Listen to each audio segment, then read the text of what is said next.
Now gold is not in her. She's a diamond.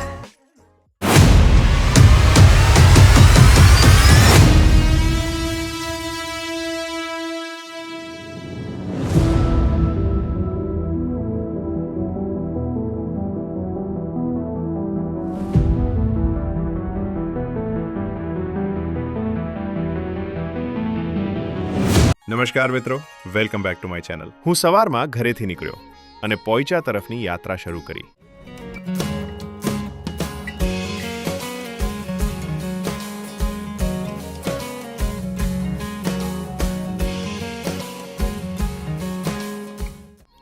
આજે હું આવ્યો છું ગુજરાતના નર્મદા નદીના કિનારે આવેલું એક ખૂબ જ સુંદર અને પવિત્ર સ્થળ પોઈચા નીલકંઠ ધામ.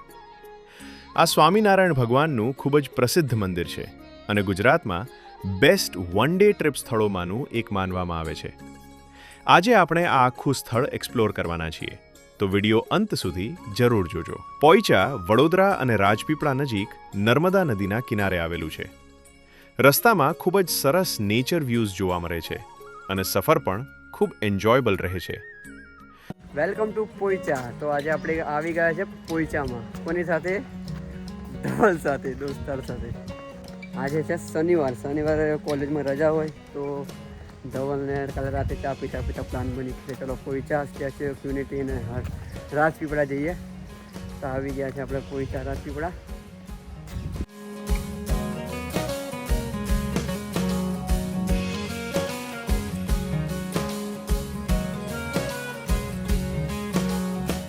હવે આપણે પોઈચા પહોંચી ગયા છીએ. અહીં પાર્કિંગની સારી ફેસિલિટી છે. તો બસ આ વિડીયોમાં કરણ નથી, એ આ વિડીયોમાં હોતું જ નથી. આ બધી ટ્રીપ આપણે દોસ્તાર જોડે ટ્રીપો થાય છે બધી.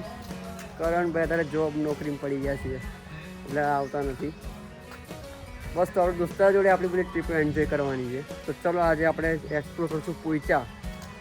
અને બીજો પ્લાન છે એથી હરસિદ્ધિ માતાના મંદિરે એ રાજપીપળા છે ત્યાં બી જઈશું આપણે. ત્યાંનું બી તમને મંદિરમાં હરસિદ્ધિ માતાના દર્શન કરાવીશું. બસ બનેલા રહો વ્લોગમાં. તો બસ અહીં એન્ટ્રીના 10 રૂપિયા છે. આ છે ટિકિટ બારી. ધવલ ટિકિટ લે છે.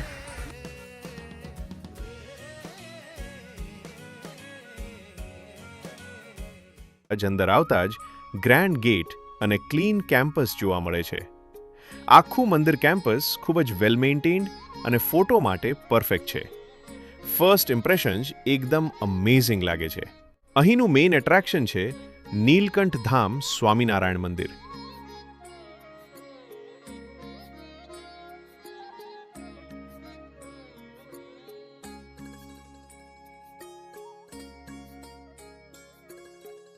આપણે કેમ્પસ એક્સપ્લોર કરીએ.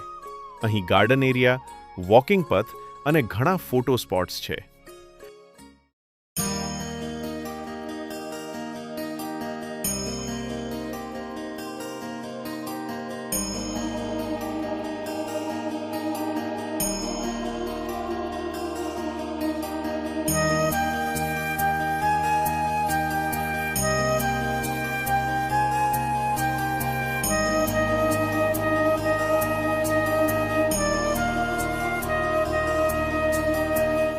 અહીં ફૂડ કોર્ટ, પ્રસાદ અને બેસિક ફેસિલિટીઝ પણ અવેલેબલ છે. ક્લીન વોશરૂમ અને બેસવાની સારી વ્યવસ્થા છે. વન ડે ટ્રીપ માટે આ જગ્યા એકદમ પરફેક્ટ છે. વીકેન્ડ પર થોડો ક્રોટ રહે છે તો સવારમાં આવવું બેટર છે. મને પર્સનલી પોઈચાનો વાઇબ ખૂબ જ સરસ લાગ્યો. પીસફુલ એન્વાયરમેન્ટ, ક્લીન કેમ્પસ અને નર્મદા નદીનો વ્યૂ બધું જ અમેઝિંગ છે. જો તમે ગુજરાતમાં કોઈ ડિવોશનલ અને પીસફુલ પ્લેસ શોધી રહ્યા હો તો પોઈચા જરૂર વિઝિટ કરજો.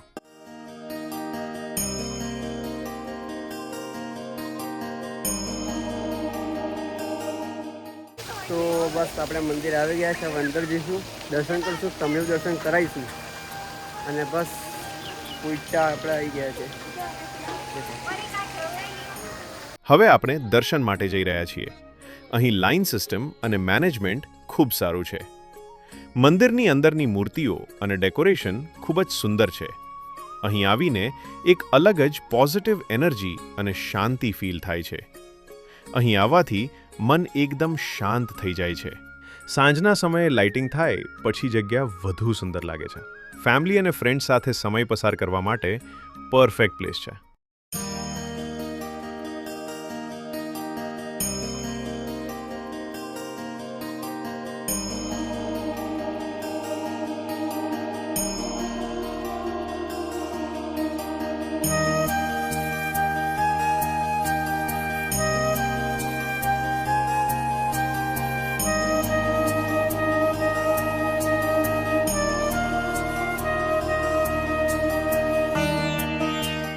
નર્મદા નદીનો વ્યૂ પણ ખૂબ જ સુંદર લાગે છે.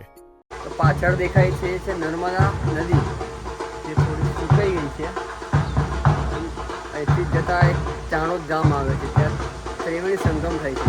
બસ તો દર્શન તો થઈ ગયા. હવે જોઈએ છે રાજપીપળા જઈશું હરસિદ્ધિ માતાના મંદિરે. અહીંથી થોડુંક પડશે 10-15 મિનિટનો રસ્તો છે અને 12-1 મિનિટ જેવું થાય છે રાજપીપળા. બસ ત્યાં જઈને પછી આગળ જોઈશું કે સ્ટેચ્યુ ઓફ યુનિટી જવાય તો જઈશું સ્ટેચ્યુ ઓફ યુનિટી.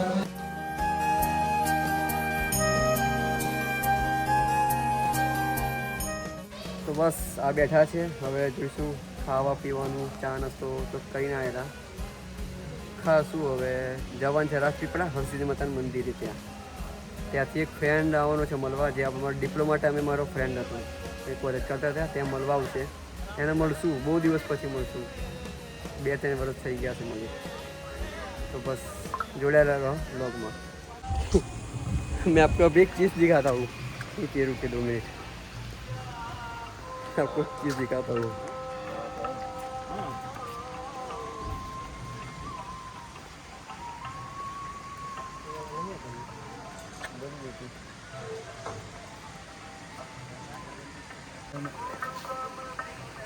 हाय. હવે અમે રાજપીપળા શહેરમાંથી મંદિર તરફ જઈ રહ્યા છીએ.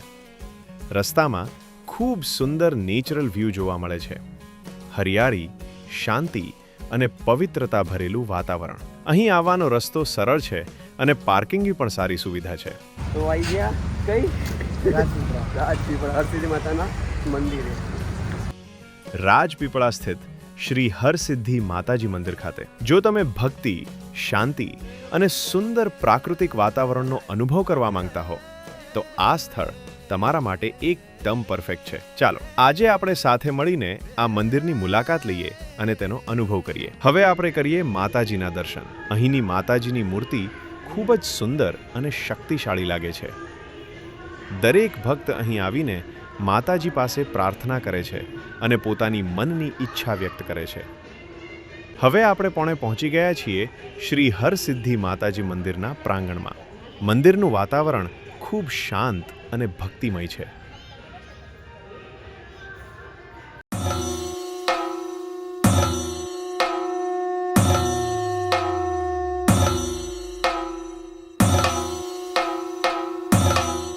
અહીં પ્રવેશ કરતા જ એક અલગ જ પોઝિટિવ એનર્જીનો અનુભવ થાય છે.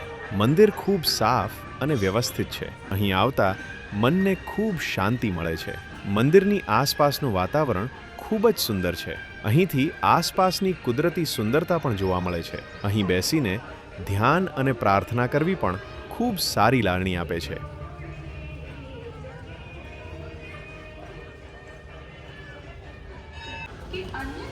બસ દર્શન થઈ ગયા મસ્ત મને. અને બસ હવે દોસ્તાર આવે છે, દોસ્તારની રાહ જોઈએ છે.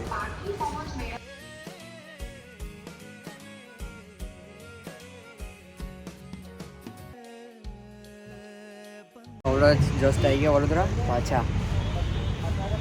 બસ હવે આ ચા પાણી કરીને પાછા ઘરે. હવે હોઈ જવાનું ઘેર જઈને. જો તમને વિડીયો ગમ્યો હોય તો લાઈક કરો, શેર કરો અને ચેનલને સબસ્ક્રાઇબ કરવાનું ભૂલતા નહીં. સોરી બે